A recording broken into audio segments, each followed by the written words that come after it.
Sessions court ಆದೇಶವನ್ನು ಪ್ರಶ್ನಿಸಿ ಹೈಕೋರ್ಟ್ಗೆ ಅರ್ಜಿಯನ್ನು ಸಲ್ಲಿಸಲಾಗಿತ್ತು. ಏನು what is the matter in detail ನೋಡ್ತಾ ಹೋಗೋಣ. ದರ್ಶನ್ ಪತ್ನಿ Vijayalakshmi high court ಮೆಟ್ಲೇರಿದ್ರು.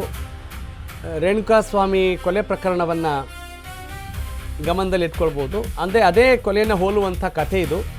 Boss cinema Renukaswamy ಕಥೆಯನ್ನೇ ಹೋಲುತ್ತೆ. ಹೈಕೋರ್ಟ್ಗೆ ಅರ್ಜಿಯನ್ನು ಸಲ್ಲಿಸಿದರು ದರ್ಶನ್ ಪತ್ನಿ ವಿಜಯಲಕ್ಷ್ಮಿ ಅವರು. ಹೀಗಾಗಿ ಇಲ್ಲಿ ಅರ್ಜಿಯನ್ನು ವಿಚಾರಣೆ ಮಾಡಿದಂಥ ಹೈಕೋರ್ಟ್ ಕಾನೂನು ಬಾಹಿರ ದೋಷ ಕಂಡುಬಂದಿಲ್ಲ ಅಂತ ಹೈಕೋರ್ಟ್ ಹೇಳಿದೆ. ಹಾಗಾಗಿ ಹಸ್ತಕ್ಷೇಪ ಮಾಡೋಕ್ಕೆ ಯಾವುದೇ ಕಾರಣ ಇಲ್ಲ, there is no reason to interfere ಅಂತ ಹೇಳಿ ಈ ಅರ್ಜಿಯನ್ನು ವಜಾ ಮಾಡಲಾಗಿದೆ. ಇದು ದರ್ಶನ್ ವಿಚಾರಕ್ಕೆ ಸಂಬಂಧಪಟ್ಟಿಲ್ಲ ಅನ್ನೋದನ್ನು ಸ್ಪಷ್ಟಪಡಿಸಬೇಕು. ಆದೇಶದಲ್ಲೂ ದಾಖಲಿಸಲಾಗಿದೆ, ಇದನ್ನು ಕಟ್ಟುನಿಟ್ಟಾಗಿ ಪಾಲನೆ ಮಾಡಬೇಕು. ಎಸ್, ಇದನ್ನು ರಿಪೀಟ್ ಮಾಡೋಣ ಈ ಪಾಯಿಂಟ್ಸ್ನ.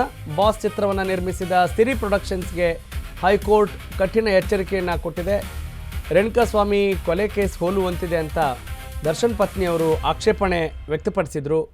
ಆದರೆ ಈ ಚಿತ್ರದ ನಿರ್ಮಾಪಕರಿಗೆ, ಐ ರಿಪೀಟ್, ಈ ಚಿತ್ರದ ನಿರ್ಮಾಪಕರಿಗೆ ಹೈಕೋರ್ಟ್ ವಾರ್ನಿಂಗ್ ಕೊಟ್ಟಿದೆ. ಚಿತ್ರದ ಆರಂಭದಲ್ಲಿ 30 ಸೆಕೆಂಡ್ಗಳ ಡಿಸ್ಕ್ಲೈಮರ್ ಪ್ರದರ್ಶನ ಇಲ್ಲಿ ಕಡ್ಡಾಯ.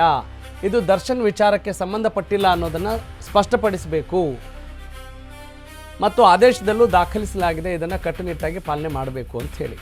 ಎಸ್.